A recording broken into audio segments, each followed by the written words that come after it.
Okay guys, welcome back. This is Mike Dermanuel Jr. again, doing another safety presentation for you as you begin to start school. Couple things. This is going to be a lot shorter than you're used to. We are going to have a lot of visual stuff in here, not a lot of talking, and all of the stuff you see today is based on real events, claims data, things that you'll be exposed to on your campus. So sit back, relax, enjoy 15, 20 minutes, and you'll have all you need to get your school year off on the right foot.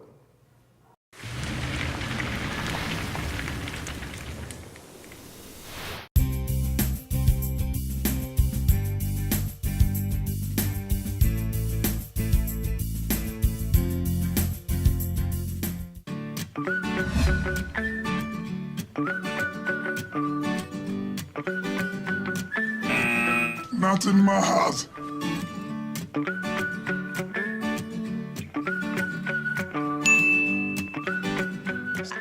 Excellent!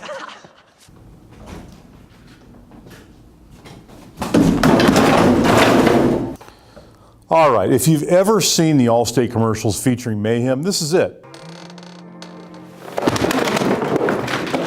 Why are we sitting in a dark room doing anything? Well, because from time to time, some of you walk into dark rooms and try to navigate your way across the room, and inevitably something like this happens. There's a light switch right next to the door. And guess what? Did you know you're all carrying a flashlight? Right here, flashlight. Every single phone has a flashlight. So folks, let's not commit unforced errors. Use light when you walk into a room.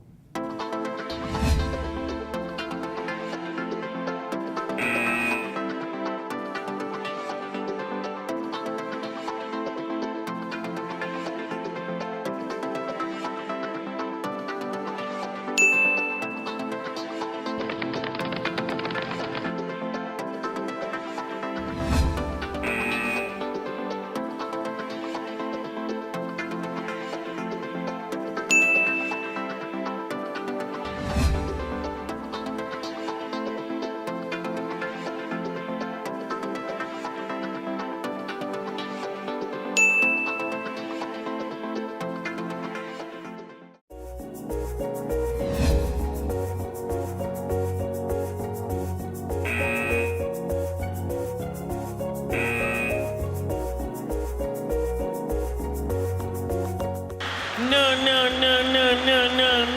You're fired. You're fired.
That is without a doubt the dumbest thing I've ever heard.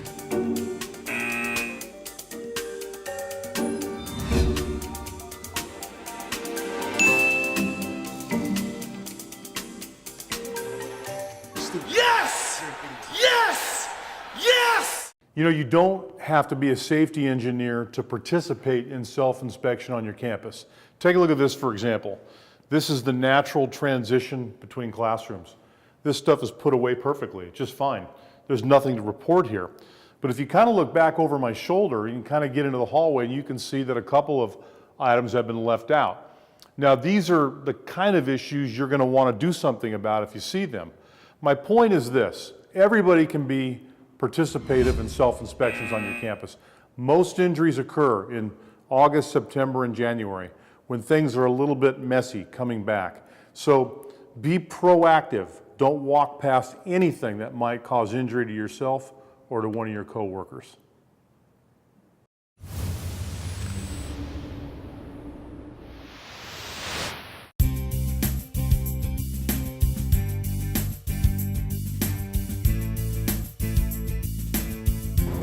You know, the joys of being on the playground brings back memories. 50 years ago, I was on a playground like this, breathing the clean air.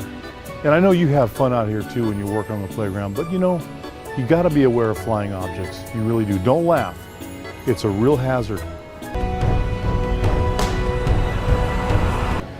As you can see, I have superior peripheral vision, and that is required of all of you out here in this jungle we call the playground.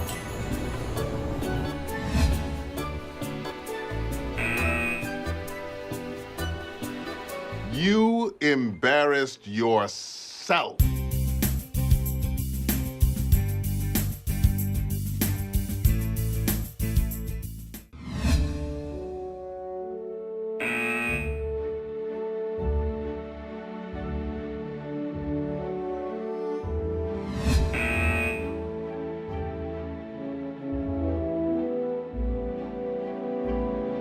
Stop it. Get some help.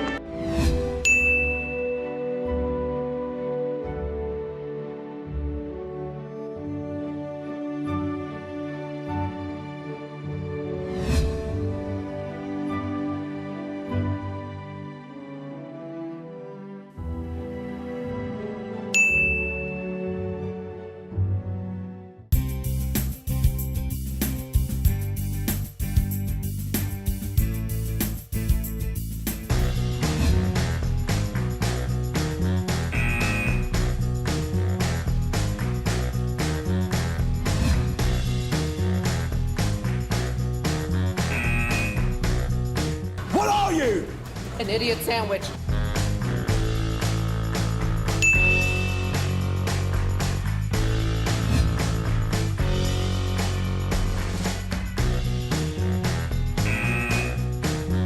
You gotta be kidding me. Yes!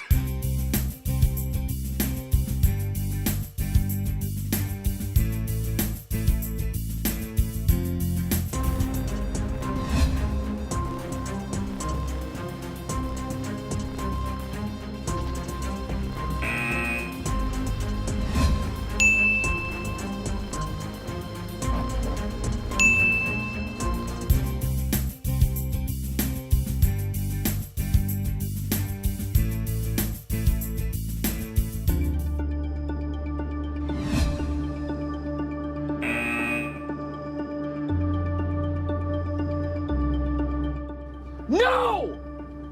No!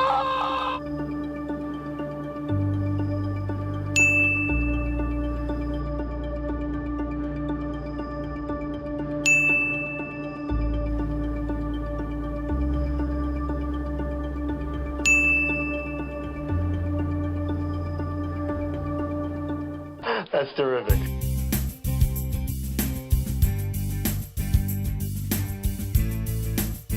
Whether you're in a large or small or medium-sized church or school, you're going to have people doing administrative functions, and they're going to be using computers and technology. And this presents kind of a particular hazard, and that is the hazard of ergonomics and the workspace. So what we see out there is that people injure themselves by working to the point where they're uncomfortable. I'm a cotton-headed ninny-muggins. And they'll continue to work and work and work until they actually have an injury. So what we do is we advise people on some basic principles of ergonomics to make sure they're comfortable when they're in their workspace. Yeah, and those principles really are seen in three areas. What's the height of the chair? Where's the keyboard? And where's the monitor? A lot of folks don't realize that all three are adjustable. Everybody is different. So I would just be aware of your environment and know that you can make adjustments to those three areas. The angle that we should have our arms, especially the lower arm, resting on the keyboard, should be at a 90-degree angle. When you're looking at the angle right where your bicep is. Now, the other thing to look at is to make sure that the monitor height is proper. Ideally, we want to make sure that the monitor is equal to the level of your eye.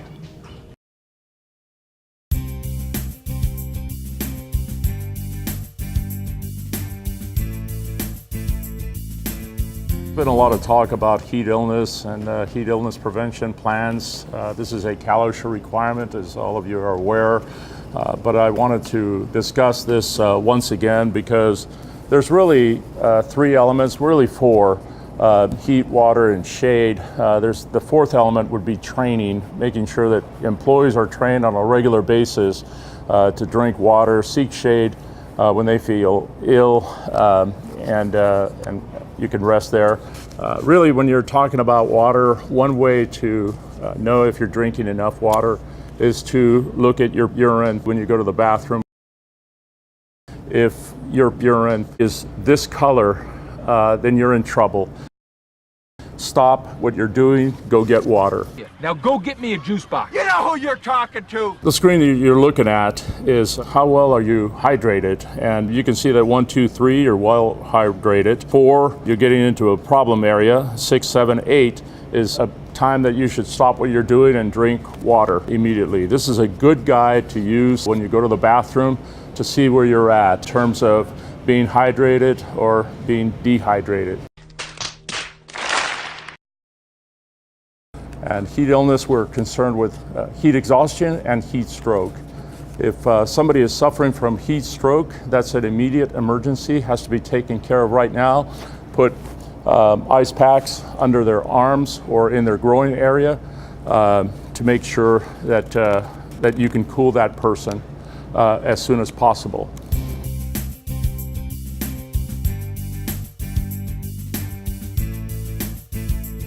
Hi, I'm Matt Havens, Workers' Comp Claims Advocate with Dermanuel Insurance Group, and I'm here to talk to you about what to expect if you're injured on the job.